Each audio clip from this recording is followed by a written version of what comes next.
year ago, in 2013, the Rana Plaza factory in Bangladesh collapsed, killing 1,133 people and injuring many more. And since then, we've sort of amassed this global movement to look at the supply chain and who actually made your clothes, the people behind this, and trying to increase the awareness of ethical fashion. I think in the next 5 to 10 years, we just hope that the percentage of clothes that are actually ethically manufactured and have transparent supply chains is greater than it is today. The good thing about the incident is that it actually has gained a lot of attention. Accidents like this happen all the time in the garment industry and don't get a lot of press. This one happened to have the greatest death toll in history, so that's one of the reasons it's got so much attention. We just want to increase the awareness to make people aware that what they buy actually came from somewhere. It just doesn't come from a store on a hanger. Someone made that somewhere in the world and it was transported here somehow, and just for you to be aware of that makes you much more of a conscious consumer. The main goal of the day this year has been to encourage people to wear their clothes inside out on April 24th to remember the victims of Rana Plaza and get people to ask the question, where do your clothes come from? And also educate people about sustainable fashion and better shopping options, transparent clothing companies. We want you to ask the question, who made my clothes? The likelihood is that you don't know who made your clothes, and then tweet at the company, ask them who actually made this thing that I'm wearing. I'm DOMENICA Peterson, and I'm Director of Academic Outreach for Fashion Revolution Day USA. I'm Johanna Björk, and I am the Design Director of Fashion Revolution Day USA. Urban Air Market is a great San Francisco partner for us because they support the whole sustainable fashion movement here in the Bay Area. They're promoting a lot of amazing designers who do really incredible work in terms of creating local products, sourcing sustainable materials, using ethical manufacturing practices. So we're really happy to have such a great partner. If you buy something at the Urban Air Market, you know who made it because you can actually talk to them and see them. We can show how proud we are about the things that we wear. For instance, I know this is made in USA and is locally produced with textiles from here, and the designer is from here, and I know this is fair paid, and it's a beautiful T-shirt that I can wear with pride. So this is a special day in where all of us can show how important it is to wear the things with pride. My name is Luisa Echeverri, and I'm one of the co-founders of Nomadista. Nomadista is an online destination in which we sell stories that women can wear with pride. So we sell sustainable stories from all over the world, and the most important thing is that we are very, very sure that all the people who work on the production of our clothing and accessories are people who are well paid in a fair trade way, and all the materials and the textiles and all the things that they use to produce our products are sustainable. So the idea of the Fashion Revolution Day is to hopefully encourage many people to stop and maybe reevaluate not just on one day, but maybe every day when they're shopping or when they're looking at their own consumption, is who are the people in the process and where is the clothing coming from. I'm Scatha Allisson, and I designed for the line Miss Velvet Cream. I think there's a value definitely for small production or for people who are doing limited edition, and there's a transparency through the process. But for what I do, it's all one of a kind, and that each piece is a story in itself. I'm really happy that this campaign is taking place to raise awareness about the disasters, Rana Plaza, and other manufacturers in Bangladesh that seem to place profits above human life. And I think everybody needs to pay more attention to the way their clothes are being made. My company is Myrrhia Fine Knitwear. My name is Myrrhia, and I'm based in Oakland, California. I started my company because I was passionate about design, and then when I started looking into the ways that I wanted my designs to be made, it only made sense to me in the face of the current state of our environment and our economy to use locally sourced materials and local labor. And I'm really proud that I've been able to find sources for sustainable materials and make things in the way that makes the best sense to me.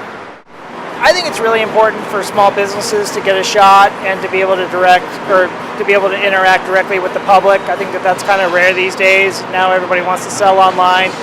but it's really nice to be able to talk to people and get feedback on your product. I think that there's a lot of value in small markets and being able to buy directly from a producer. My name is Doug Wardell, and I'm with Rhodes End Bag Company. A few years ago, I bought an industrial sewing machine, and I taught myself how to sew. I'm largely self-taught, and one of the things that I came across as a material that I thought was really interesting and I wanted to work with was a material called multi-mesh. And multi-mesh is actually, it's a reused, repurposed a material. What would wind up in a landfill, they actually gather up all the scraps and remnants and then they run it in random patterns. And they typically use this as like an agricultural shade product, but it actually makes a really great material for a tote bag because it will not collect mold or mildew. And so it's a great bag to take to the gym or to use as a farmer's market bag. It's a waste product, more or less. But I think, sewn correctly and used correctly, it can be really, really attractive. I used to go to Urban Air long before I ever was even designing stuff, and I've always loved it. I always found it really unique. I always found the vendors really personable and to the heart. And then when I started designing and started doing them, it's the only consistent fair or trunk show event that I will not miss if I can. My name is Adrienne Moore, and my company is Tooth and Nail Jewelry. I've always had an appreciation just for minerals and the sort of natural state that you can find raw minerals and gems in. So over time, I've developed a relationship of loving them more and more, and ended up having cancer in 2008. And so I had a lot of time where I was having surgery on my arm and had a lot of crystals and stuff around that I was playing with. And weirdly started building more and more jewelry, which I had always done for myself anyways. And started building some relationships with some gem vendors, mostly local, and then it started sort of fanning out into some archaeologists that actually dig them out themselves, the fossils.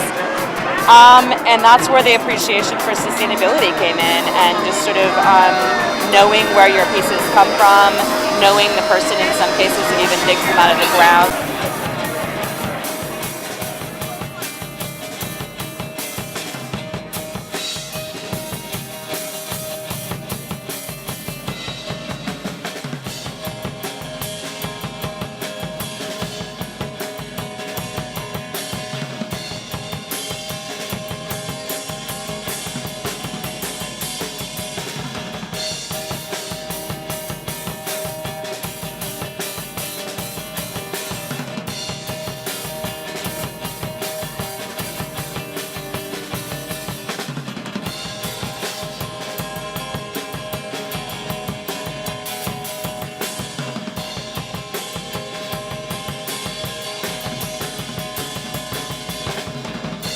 My name's Dustin Page.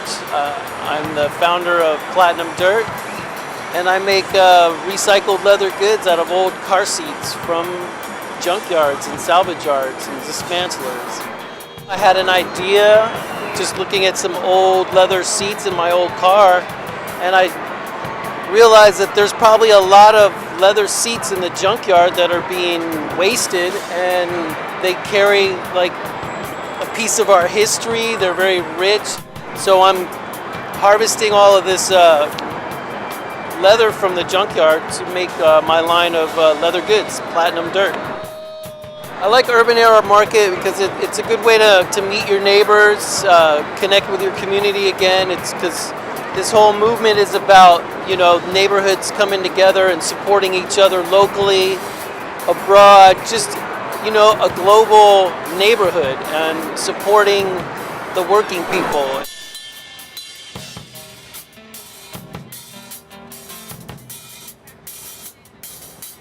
I think there's so much consumerism right now where it's like every season, right, you have to buy all these new things. And to me it's much nicer when the pieces you have a story to them, or you can know who made them.